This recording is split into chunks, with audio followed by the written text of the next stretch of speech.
The Joint Maritime Command Center in San Diego never slept, even at 0 for 30 hours. The underground floor was lit with sterile white light, computer monitors glowing like artificial constellations in a sea of steel and silence. Dozens of operators worked without speaking, fingers dancing across keys as global naval activity scrolled endlessly in classified green and amber. Outside the main operations hall stood a reinforced checkpoint. Concrete walls, magnetic doors, biometric scanners that never blinked. And in front of it stood Sergeant Kyle Ramirez, United States Marine Corps, 26 years old, decorated, confident, and bored. He adjusted his patrol cap, scanning the incoming traffic of officers, civilian analysts, contractors, and intelligence staff. Most of them ignored him until he saw her. She walked alone down the corridor. No entourage, no visible rank on her clothes, just a charcoal gray blazer, black boots, and a simple ID lanyard around her neck. She looked ordinary, but the way she walked wasn't, not rushed, not hesitant. It was controlled, like someone walking into their own world. Ramirez leaned toward his buddy, Corporal Jennings. "Bet you $20 she's lost," he muttered. Jennings smirked. "Or a contractor trying to look important." As she neared the checkpoint, Ramirez stepped forward. "Mom," he said casually. Blocking her path, she stopped, looked at him. Her eyes were calm, unreadable. "Yes, Sergeant." He smirked slightly. "Restricted facility. Clearance above top secret. I'm assuming you're escorting. Or just window shopping?" A few nearby staff slowed down, sensing incoming drama. She glanced at the door behind him, then back at him. "I'm scheduled," she answered. Her voice wasn't defensive. It was final. Ramirez raised an eyebrow. "And your rank would be?" His tone carried a joking edge, a careless one. She didn't answer immediately. That, somehow, irritated him more, because civilians usually rush to explain. To justify, to apologize, to comply. She did none of that. She just stood there. Still. Waiting. Ramirez sighed dramatically. "Ma'am, I'm going to need you to cooperate here. We've got admirals, captains, and command staff coming through. If you don't have an escort, you'll need to step aside." She slowly raised her ID card, not shaking, not eager. Just a fact being presented. Ramirez glanced at it once, didn't even take it. He said, waving his hand casually. "Contract card, figures." He leaned back slightly, arms crossing. "So again, ma'am." This time louder, more performative. "What's your rank?" A couple of junior officers slowed their walk.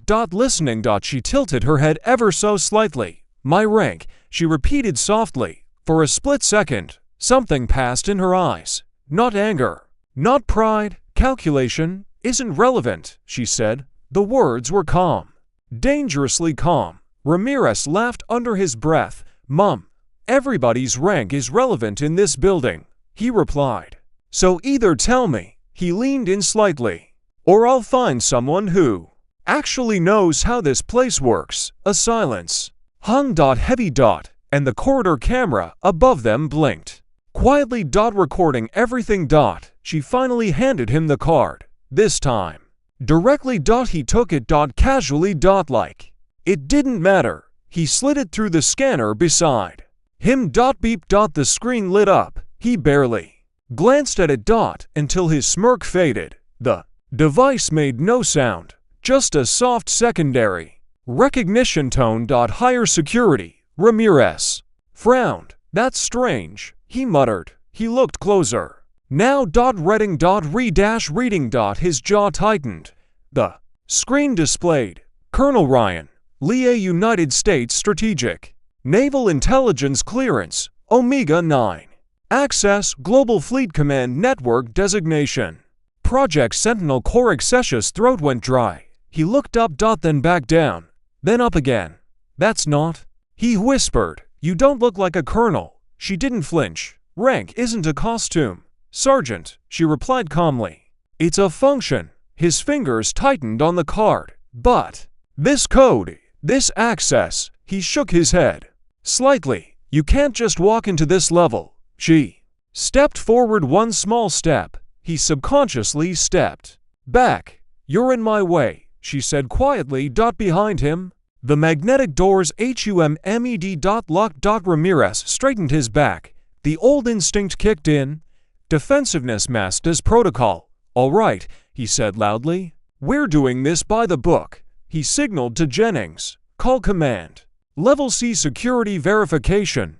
Jennings froze. "You sure?" Ramirez's jaw clenched. "I'm positive." She didn't interrupt, didn't correct, didn't defend. She just watched. Like a storm waiting over calm water. As Ramirez lifted the secure line handset, his voice rose. "Yes, sir. Checkpoint 3. I've got a civilian woman here claiming Colonel access, code Omega 9. Name says Lee Ryan." He paused. "Listen." His face drained slightly. "Yes, sir." He swallowed. "She's alone." More silence. He shifted. "Yes, sir." "She's standing right here." He hung up slowly and didn't look at her. Not yet. Instead, something else caught his attention. The sensors overhead changed color from green to amber. The floor vibrated faintly, a subtle tremor through the reinforced structure. Not from machinery. From movement. Heavy movement, rapid movement, down the far corridor. Footsteps echoed. Not rushed. Not casual. Disciplined. Measured. A formation of uniforms appeared from the far end. First one admiral. Then two. Then four. Then 6. 10. All with stars lining their shoulders.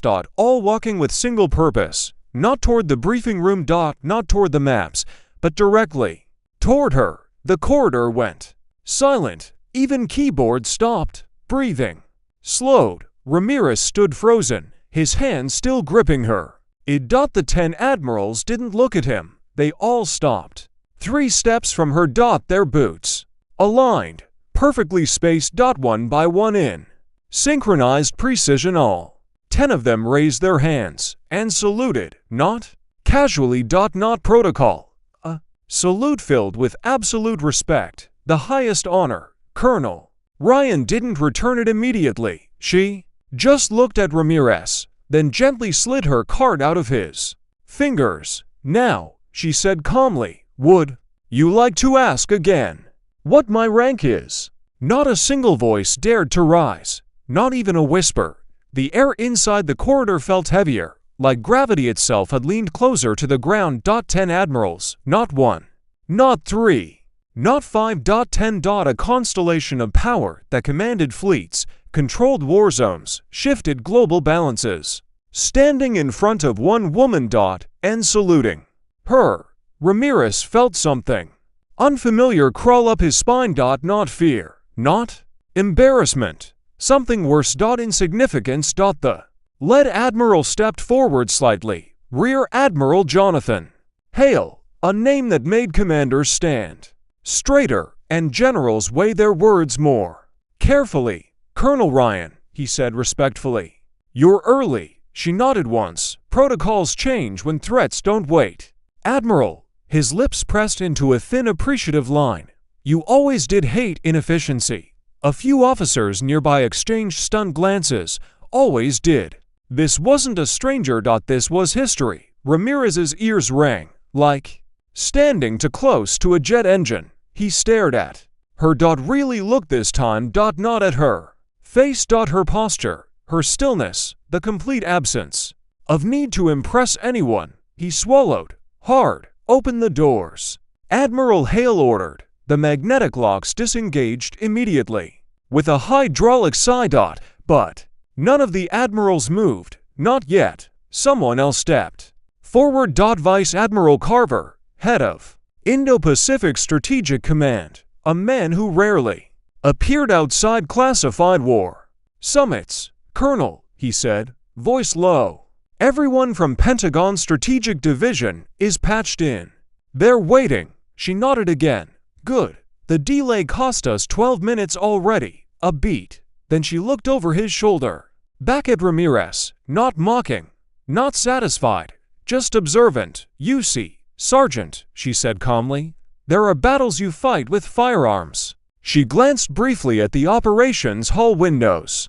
"And there are battles fought with decisions." Her eyes returned to his. "You were guarding a door. That's honorable. Her tone didn't excuse him, but it didn't destroy him either. But your mistake, she continued, was thinking your uniform gave you vision. A sharp silence followed. Not humiliating, educational, deadly in a permanent way. Inside the operations hall, the walls came alive. Satellite feeds, submarine movement maps, live drone trajectories. She stepped inside like she had always belonged there, because she had. The Admirals followed, spacing out like planets around a sun.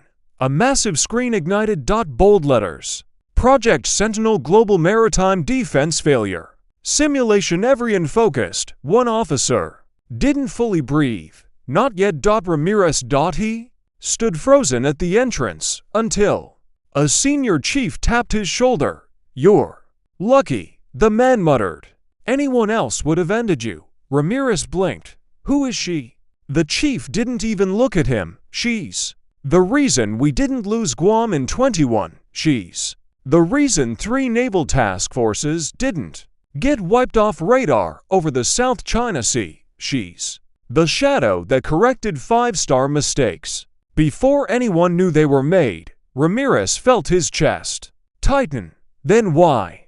He whispered. Why no uniform? The chief smirked faintly. Because warriors don't always wear armor. Colonel Ryan's eyes traced the data streams. Her mind didn't see screens. It saw patterns, threat vectors, human deficiencies. Her voice filled the room. Calm. Controlled. Deadly precise. The Sentinel breach began 72 hours ago. Masked as routine com fluctuation in naval telemetry link Delta 3. The Admirals listened. No interruptions, just absorption. By the time your systems noticed, it wasn't an error anymore. She turned. It was an invitation. A few of them shifted uncomfortably. This isn't a cyber attack. Her finger traced the screen. It's a strategic patience assault.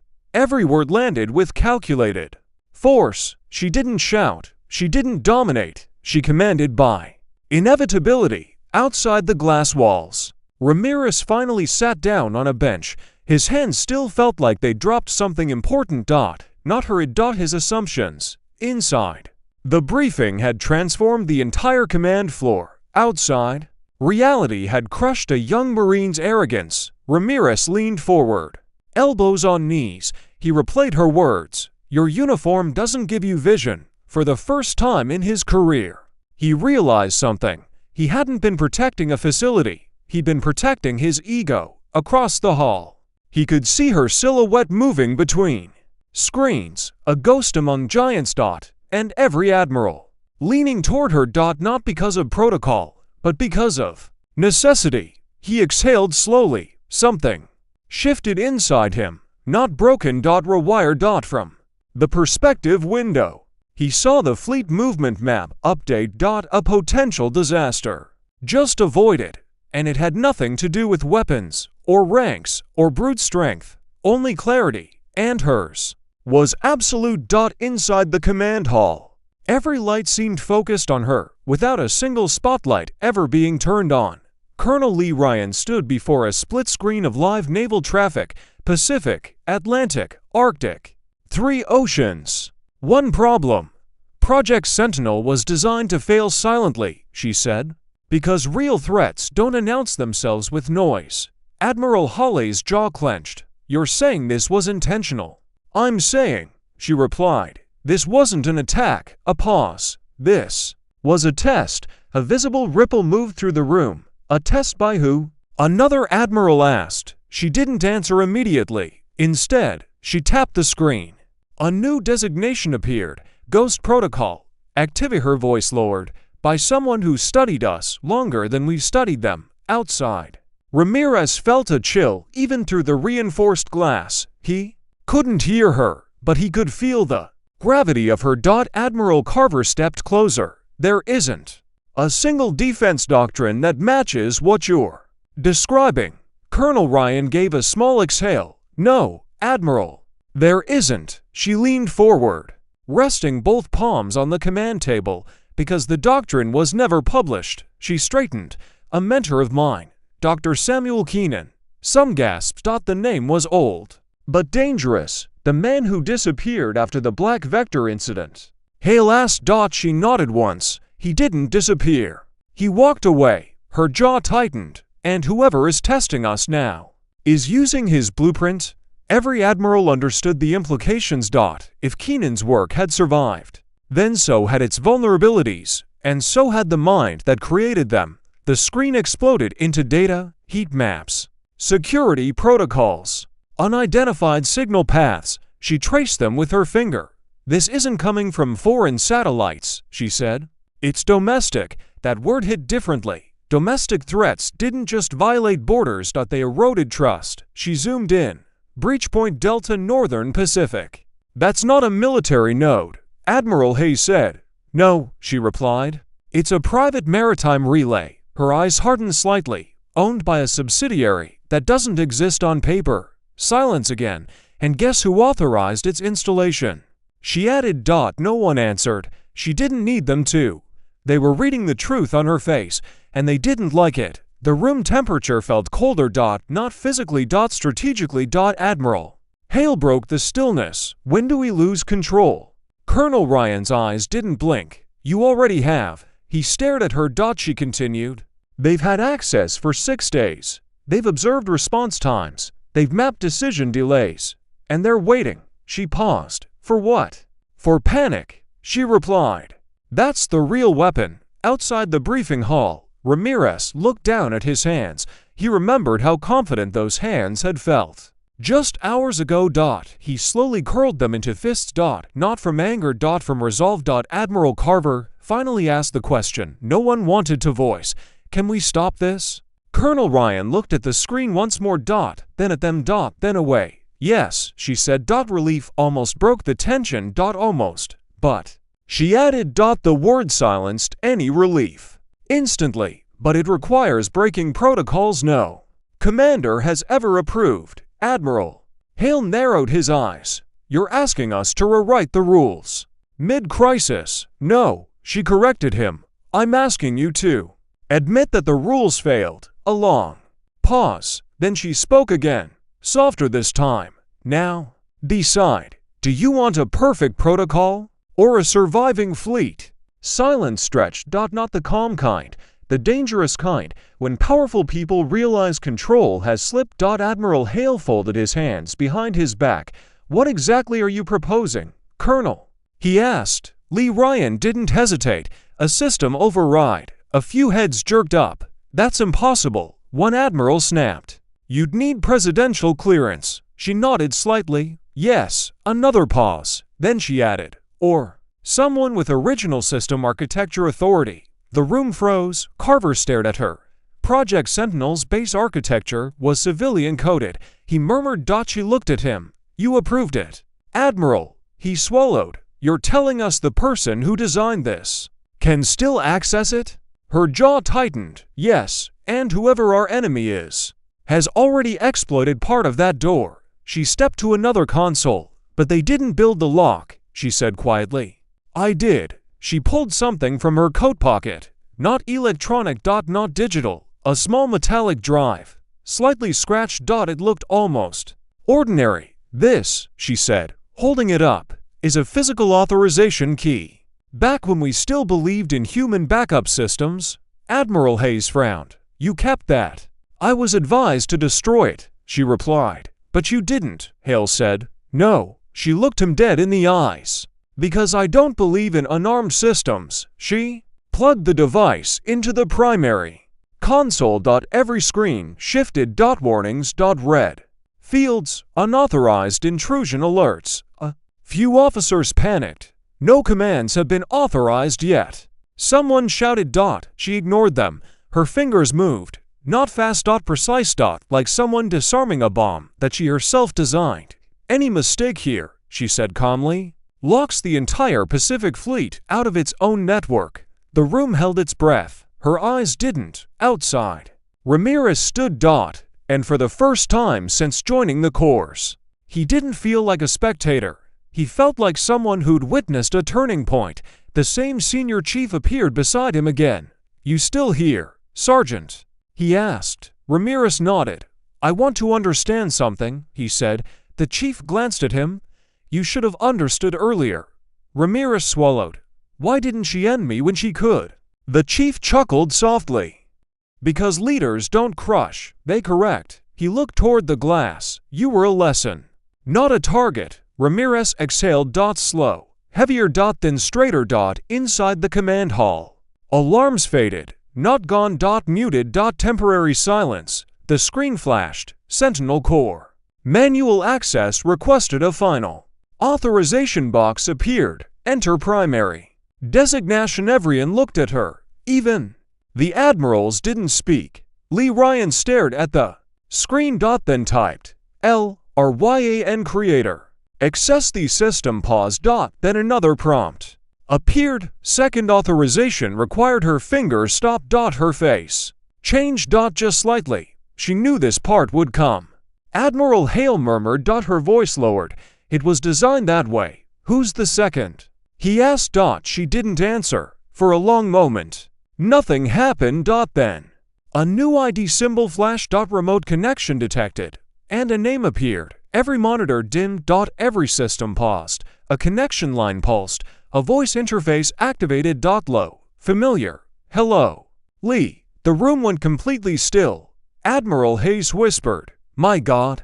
The screen displayed a signature. Drive. Samuel Keenan off level. Omega Prima was supposed to be erased from every record as opposed to be a rumor. A myth. A warning. Lee Ryan didn't move, didn't blink, didn't reply immediately. She just spoke. So you finally decided to show your face, she said quietly. The voice chuckled through the system. I never left, the voice echoed. Through every console, every speaker.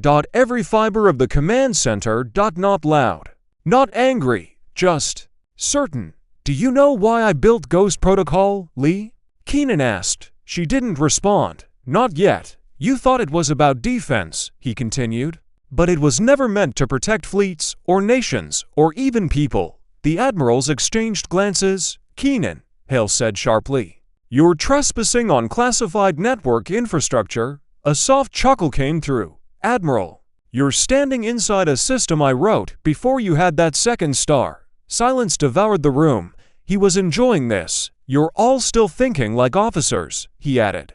Rank, control, territory. His virtual presence pulsed across screens. I moved past that.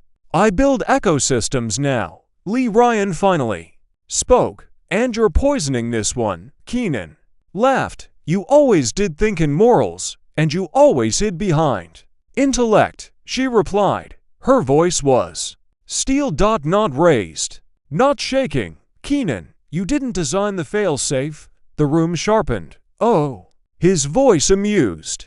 Enlighten me. She moved her hands from the keyboard. Slowly. Circling behind the console. You designed the system to listen to patterns, not people. She stopped. And you assumed I'd follow your patterns. Admiral Hale leaned forward. What didn't he predict? He asked. She looked at him. My evolution. She pressed a command. Not on a keyboard. On the metallic drive. The one he never knew existed. System lights flickered. Alarms returned. Not red. White. System override alarms. Keenan's voice shifted slightly. What did you just do? Lee didn't answer. Her eyes scanned the cascading code. You told me once, she said quietly, that intelligence isn't just knowing everything. Her fingers clicked one last sequence. It's knowing when to let things collapse across every screen. Ghost Protocol terminating creator access, revoked external link. Disconnect. Tedkin's voice sharpened. No, the audio cut. Dead. Silence. Then, a green status bar reappeared. Global naval network stabilized. Foreign access. Removed. Breathing returned to the room. Slow. Stunned. The operations center didn't erupt. No cheers. No applause. Just controlled disbelief. Admiral Hale looked around. 10 admirals, 100 officers, all waiting. She stepped back from the console. Exhaustion glinted behind her eyes for half a second, then vanished. She slid the small metal drive back into her pocket. A junior analyst finally whispered, Is it over? Lee Ryan nodded once. For now. No celebration. Just truth. As the Admirals quietly took off their covers. Every person on that floor stood. Not because of rank, not because of protocol, but recognition. Every single one of them raised their hands and saluted. She didn't return it. She just nodded once, then walked out. No escort. No spotlight. Only purpose. The rain had started outside. A light, quiet drizzle over concrete. Lee Ryan walked through the base corridor. Alone. Until a voice came from behind. Ma'am. She stopped. Didn't turn yet, Colonel. Ramirez corrected himself quickly. I wanted to apologize properly. No excuses. She turned slowly, studied him. He stood straighter this time. Not because of authority, because of understanding. I didn't see you, he said quietly. She held his gaze. That wasn't your mistake, she replied. Your mistake was thinking what you saw was all there was. He nodded once. She turned to leave again, but paused. And Sergeant. He looked up. Yes, ma'am. Next time you guard a door, remember you're guarding possibility too. Then she walked away, back into the world that would never know her name, but would exist because of her.